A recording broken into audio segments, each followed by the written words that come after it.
In sheet metal production, bending is the second key step, but it's also one of the most labor-intensive. So, how does metal bending work? A sheet is placed between the upper punch and the lower V die. The punch presses the sheet into the die to form the angle. Traditionally, this process is done manually. Operators pick up the sheet, position it, align it, and bend it step by step.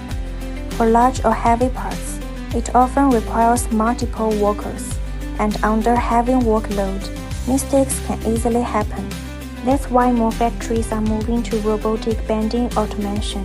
The robot picks up the sheet, positions it precisely, and performs continuous bending automatically from loading to bending to unloading.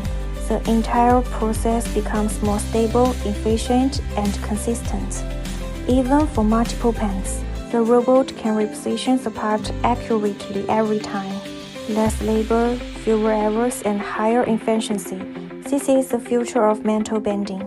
If you're looking to upgrade your production, contact us for your customized solution.